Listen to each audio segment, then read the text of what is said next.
Good. I've just been studying the Bible. I just got an idea of if I actually go in the Blue Letter Bible and just not read the commentaries. I didn't even know Blue Letter Bible had cross references, so I believe that's the best non-biased way to study the Bible because honestly, I've just been using AI and like you said earlier, AI can literally you can brainwash it to say anything. Yep. Do you have an idea why I reached out to you, by the way? Idea why you brung me here? No. All right, so Noah shared a screenshot when he shouldn't into the group chat, specifically the mod ones, right? And Mm. even though you told him not to share, it's like he did it regardless. So I told him next time if someone is going to say this, right? Hey, don't share this. Only reluctantly agree if it is going to jeopardize like other things, you know? Gotcha, gotcha. Okay, so you're Yeah. saying that he shared something that he shouldn't have shared. Okay, yeah, I probably have an idea of what it is. It probably has something to do with me being convinced of full preterism, which isn't the case because I'd still have to do more research on that. And you know how it, I don't know exactly for sure yet, but I'm pretty sure in the Bible it says somewhere you can tell if a doctrine is true or not based on somebody's fruits. And I'm saying that people like it's not only King Zilla, but other people that I know. Like there's this one guy named the Groiper Master, and he pretty much glazes Hitler. And I'm like, bro, I really don't care about politics because every time I open up YouTube, this is why I deleted social media, is because you can't, as soon as you pop on the screen, it'll always be something about what's going on in the world. And I actually, now I could be wrong on this because it's like, how do I explain this? There's this one video that I watched, and it's this one guy who won X Factor, Hmm. which is like Australia's Got Talent. It's like America's Got Talent, but it's an Australian version. And I don't know if he's saved or not, but he was talking about Freemasonry, right? Now, the reason why I bring this up is because he also mentions that Hitler was a Freemason as well, even though a lot of people in the VC claim to be, oh yeah, Hitler was a hero or whatnot. But you know what? There's a certain trend that I've noticed. I was watching a video. I'm not sure if you're familiar with CBN, but there was a video where it said something about anti-Semitic video, and they were showing a video from Fresh and Fit, which is a bunch of clowns and goofballs on the internet. And I don't know exactly because I know Fresh and Fit, they're YouTubers. They sometimes do live streams, and they say some wild stuff on there. And Bro. I think it'd be easier if I just share the screen instead of me explaining it myself. Yeah. I actually we can watch it a little bit later, but I just want to reach out to you because obviously, like, it seems like you're kind of conflicted but not committed. So, when it comes to like preterism, and I did have a conversation with Haruza. I don't know if you watched the video or not, but I want to talk to you it because if there's something that is quote unquote convincing you, despite the fruits, because you are right, like if somebody is dogmatically or adamantly shoving a particular doctrine which is not in line with scripture, I want to know what is compelling you. So if I deal with the same text, is it passable or is it just like fictitious to say? I'm not as conflicted anymore because Hmm. I know this might sound a little ridiculous, but a lot of people, from what I've noticed, a lot of people turn to full preterism because of politics and saying that I know it sounds ridiculous because it's like, how can a political idea transform somebody into believing this. So what they're saying is that you didn't send them the whole video. You just sent them a commentary, pretty much you yapping over a YouTube video. And they're saying because your video was more commentary, they're saying that you didn't send the entire video. It was just edited. No, okay, so to explain the that massive cope, half of the video is me going over things that we didn't talk about because Haruzen just spent an hour plus arguing in circles. That you can see. Like I can probably put the raw video somewhere. It's just the audio is kind of like messed up and I have to fix in some areas. That's why I edited it in the first place. Without that, I would have like probably just put up the full video on my Patreon. But regardless of the point, the first 30 or I would say like 30, 35 minutes, um, it's like all the stuff that is like there. The only thing that is missing is Haruzen making a statement where the Book of Matthew is out of order because he's relying on a by verbatim fallacy. So he's relying on a fringe view, which is that because Luke addresses his account as orderly, therefore the other Gospels, and more specifically Matthew, because that's what I was using when we shift from the first to second passage. He tries to assert not only is the chapters out of order, but the content itself is out of order, which is a very hard thing to prove. That's a claim, right? And so, in order for him to appeal, he brought up like I think it was like Matthew 23 and like either like 19 or something around those chapters.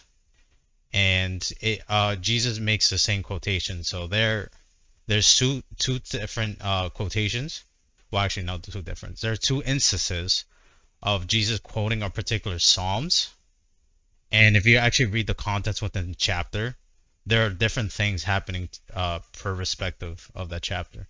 So I immediately disregarded that afterwards because I never heard it. I didn't want to make a stand on something I've never heard before because if something like that was important, like if it's an issue with Matthew's book, allegedly, because I'm not granting this, then you would have to see a modern translation or the KJV, the ones that were translating, to see like here's a editorial note stating that Matthew in this particular chapter is falling out of order. Like they sometimes use some words and terminologies and like, hey, this means that, or this verse. Some manuscripts include this verse. They'll compensate for that, but you don't see that being compensated for Haruzen's claim. So that's one thing. The second thing is we only talk about two passages. I believe the first passage was Mark 8, verses 35 and 39, all the way to like Mark 9, verse 1. And we spent like half an hour. He was too hyperfixated on this generation, specifically the wicked and sinful, because he uses that phrase. On my commentary, I literally spent half of the video talking about in sections of 3. So there's that portion where I review Mark 8 and Mark 9, and it actually doesn't stand. Then afterwards, I literally just put like a small that claim that Matthew's out of order, and then the rest of the video is talking about Matthew 24, about the things I wanted to brought up. But even if I were to grant, because it's a stupid argument by the way, if I were to grant Matthew 24 that is out of order, when we see the second question, particularly in Mark 3, it's a three-part question. What are the signs? When is the time of your coming? And the end of the age.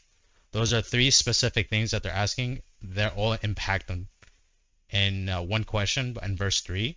And Haruzen wasted 15 minutes on the other question pertaining about the destruction of temple, which is what I'm not addressing.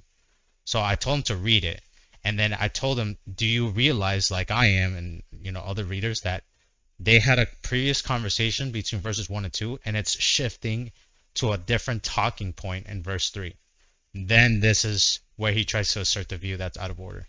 So despite I even grant that, if you look at verse 36, it says, but concerning then day and hour, that tackles two of the questions that the disciples ask. So when it comes to the what, the when, and the end of the age, Jesus only answers the what portion, the first question, or first part of the question. And verses 4 to 35, it only talks about the signs because the signs are not fulfillment; they point towards the prophecies. That's how that works. Like the sign of Jonah is basically pointing towards the death, burial, and resurrection. It's not the miracle, nor is the fulfillment itself. So, with that being So what said, you're saying is with Jonah, whenever Jonah is speaking to the audience or whatnot, or is Jonah speaking to a certain group of people, but he's actually talking to other people in the future? no. So, what I was referring to is when Matthew was talking about Matthew 12, when people are asking for like a sign, um, as unbelievers, Jesus says they won't receive a sign, and he calls them a wicked and sinful generation. But instead, the sign they will receive is the one of Jonah. So that refers to when he was dead for 3 days in the belly of the whale. So he was making a reference, a callback, and then he was going to do the same in his own rightful manner. So that was a sign. What happened to Jonah was what he's referring to, but the actual miracle and fulfillment is when Jesus does it himself with the death, burial, and resurrection. So actually, if you read verses 4 to 35, those are all signs. They're not actually fulfillment of the when and the coming of the age pertaining to the day and hour. He literally says, but concerning. So he's separating, and the only thing he's able to reveal is the things prior to the day and hour. You know? You're talking about for verses 4 through 35, you're talking about Matthew 24, right? Yeah, hold up. Let me okay, I had to mute Bryn because I don't know what she was doing. Yeah, so those passages right there is basically talking about the signs. And it literally says that. It's because he says, but concerning the day and hour is considering time, and afterwards it literally gives you a sign with the parable of the fig tree to know how you know even at the doors. So it literally transitions. So it goes from point A, B, C, and then D. The D portion is that you'll know it's the day and hour even at like mere moments from it, using the parable of the fig tree, because that's the generation that we're talking about. It separates. It makes a distinction, and we couldn't get to that point because Hiruzen was just wasting time. So the cope that he was doing is he was not familiar actually being engaged. I knew what he was trying to do. He literally wasted 5 to 8 minutes to answer one question, and I think I've asked him like 10, and it was very difficult. It felt like I was pulling teeth, like if I was a dentist. So if you can't actually like give anything, the only thing that he could have done with that video, and that's why he's desperate to ask for it, um, is because he'll probably like misconstrue it. I tried to be as honest as possible, and then when I reviewed the video, I even misspoke. I said, when did ever said two questions? Because he keeps asserting that I'm asking there's two questions when honestly I'm on contingent on verse 3. And I realized I misspoke, but my line of reasoning stayed consistently the same. So obviously I didn't shift my position. It was always the same. And I've had this conversation prior to it. Like, I'm very familiar with math. They would probably use it to misconstrue it. You can use my video and edit the parts out if you're not lazy, because literally all the stuff that's valuable is in that video. Like, remember, I told you I took out like 30 minutes and then add commentary and context so the audience or the viewer wouldn't be out of the loop. Now, if you want the original video, that could have been fine, but the reason I didn't give him is because I don't owe him anything. Actually, in fact, I told him, are you ready to argue in good faith? Because remember, Moses reached out to me. He challenged me first, way back. I think that's like a month or so ago. Then, right, when I was criticizing preterism, because I just felt like it, because I normally don't do it, Joshua reaches out. All of a sudden, he adds me, what's his name? Marco, and I believe somebody else. So there's like four of us. To do this. Moses doesn't let me. I'm like, give me a date. A week passes by, and all of a sudden, Hiruzen. If I say something, I'm hold against my word. But even to this day, Moses has not sent anything back, and they have to grab their basically their groomer to argue for them, which is nothing wrong with that. Like, you can have a conversation. But I asked him in DMs. I said I'm good because I had a conversation with him about this, and he couldn't answer one question. This time he just wants waste time between two passages, literally two passages. That time he couldn't answer a single question when I asked him like 12. I didn't repeat myself. Obviously, I wouldn't expect him to actually have answers. He would just have to come up with excuses to exegete the text. Yeah. On top of that, he didn't argue in good faith because I'm asking, okay, we can do this because obviously you keep bothering me. You're not letting this go, but you have to like argue in good faith. And so, stepping into it, he basically wasted time. He made a fool of himself. That was like quite embarrassing. And I don't have to owe him anything. Like if he actually behaved, I had no problem sharing it. But because I don't he didn't want to actually have a conversation. He just wanted to waste time and just make himself look good in front of like literally high schoolers. I decided not to give him the raw footage. Why would I? Wait, hold on.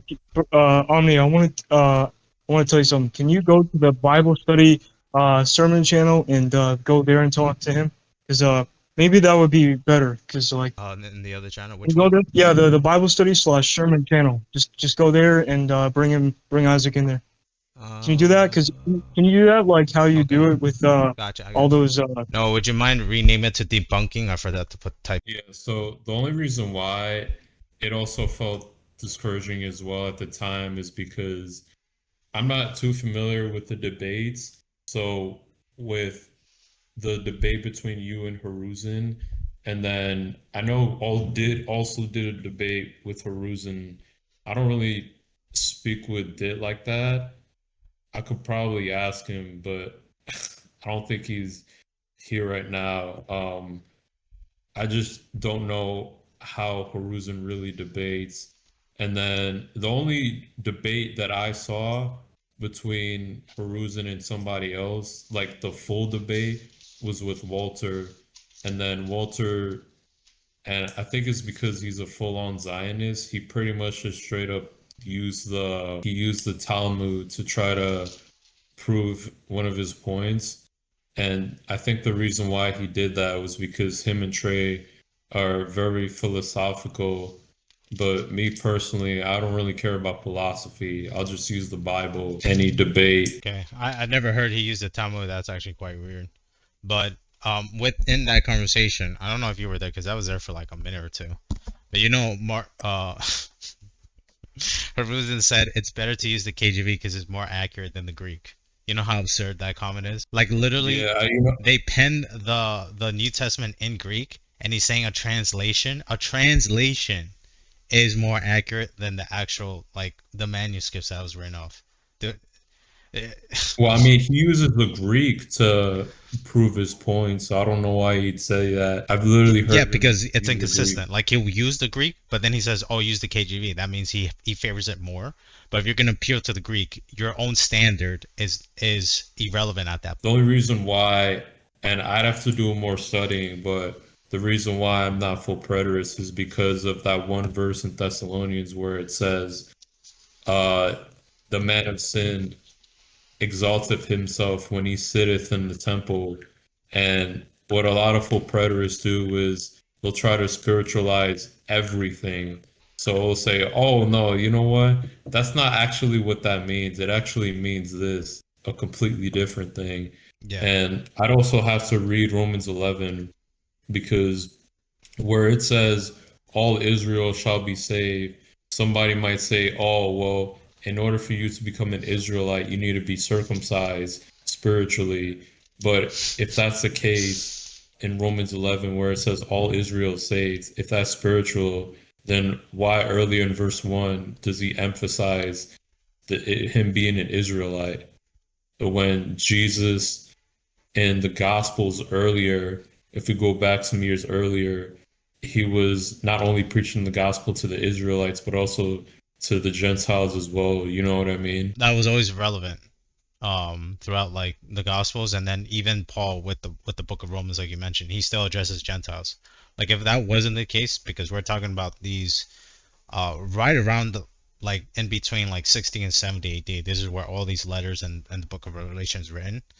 Um, it was hard to prove like the book of Revelation was written prior to 70 AD because it would have actually be like a warning point, and I would just read like Matthew 24 because we'll just stick with what he said because obviously I don't want to overload your mind with all these like rebuttals because like it doesn't take too much. Like you would just have to read the text and just try to like walk with him, and then when and if you just point out certain things, um, it just falls apart. Like for instance, like it says Matthew 24, right? Let me try to find for it. It says let's see if I can find it. Oh, here it is, verse 33. So likewise ye, when ye shall see all these things, meaning the signs, know that it is near, even at the doors. So that means, uh, when it's about to happen, like let's say 70 AD is like 3 months away. The people that this generation, quote unquote, specifically was being referred to, how come they allowed to get sieged by the Romans if they were aware of this? Like if I told you a car is going to hit your house 3 months from now at this specific timing or year rather said, why are you still sticking around waiting for that car to hit your house? In that same line of argument, why would you still stay in Jerusalem, not leave ahead of time because it's prophecy? And if this was supposed to signify the end of the world, you could have gone somewhere else and avoided this conflict. That less than 5% of the world was aware about it until like few centuries afterwards. How can you say this is a world-ending event when nobody knew what happened until like, communication, and all the world became interconnected like literally centuries afterwards, especially with the councils and the outreach. It doesn't add up. Like if you were warned beforehand and then you're still sticking around, you're being caught off surprise. That just doesn't make sense. You're saying that because of, well, today, I mean, you could simply just phone anyone on what happened on the news. So you're saying that people didn't know about 70 AD until a few centuries after. Yeah, because it wasn't recorded on their logbook. They weren't even aware of it. They're like, what? What's even Jerusalem? And also, like the text is pretty clear. Like, let's see, um, where it says like everybody we see from the east to the west. That's like a figure of speech or an idiom, basically saying like this will become a global event, not like a small local thing where only people around in that area will be there, but it's supposed to be witnessed. And Revelation confirms that. Like every eye will see on the earth of the Son of Man. So it's like you have multiple passages saying that this event, the second advent, is so important that it's not going to be seclusive to this particular area. Like the whole world will be, one, aware, and two, they will personally witness it, which didn't happen in fact. So you have like two issues there. Just going from like a historical standpoint, because he takes this as a historical standpoint. If this is rich in understanding what happened to the past, how come that the dates and the times don't add up? The whole world was completely oblivious to what happened in Jerusalem, for one, and then two, um, this public event didn't actually happen to the extent that it's being described in the Bible. How do you reconcile that? And of course, you have to like dance around and pretend like you know an answer because this is a problem for somebody who goes against what is cut and dry and clear. Because in Acts 1, which is another thing I said in the video and brought it up, it says, this Jesus that you're seeing ascending up will come back in the same manner. So if he resurrects and goes to the heaven and he has the flesh of the same body that he came, still a Jew in heaven, then why are you telling me he came back spiritually when the text doesn't allow that? Talking about verse 11 Yep. in Acts 1.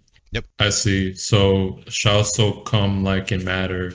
He went visibly bodily into the clouds, implying he will return the same way. Is that what I'm getting from here? It's explicit. It doesn't allow it because, okay, if I leave you see me, right? I'm going to the mall in a red shirt and I tell you this Omni is going to come back in similar manner. Am I going to come in a blue shirt? No. Okay, so why you're disregarding something that the text is clearly conveying? So however I leave, I'm going to come back in a similar manner. There might be like a detail off. Maybe you're thinking he's going to come and descend like that, but instead he's going to be riding on the clouds. I would argue that's like the small detail, but that doesn't change the fact like somehow he won't come back in the flesh. That's nonsensical because it has to. If you pair this with Zechariah 14, which I also mentioned in the video, him, when he touches the ground on the mountain, it literally splits from one direction to the other. So it literally says the same thing from the east to the west. And then he will establish his rule over it. But that didn't happen in the first coming. And the second coming, you will have to like fight tooth and nail to prove that happened in 7 AD. But if you look geographically speaking, that same area that Jesus is going to step on, it hasn't been untouched in the same degree it's being described in the Bible. So it's either we have the timing wrong, or we're making Zechariah 14 false, because obviously you're asserting that this is actually happening when in fact it didn't. So none of like the farther we dig deep, the more empty-handed you come in the position of preterism. Like it's nonsensical. And like you said, right? A lot of people are becoming preterism. I don't fault them because like, I think when we don't actually like make these distinctions when it comes to eschatology, of course people are going to take this less seriously because I actually in fact this is probably why they're bothered and they're coping.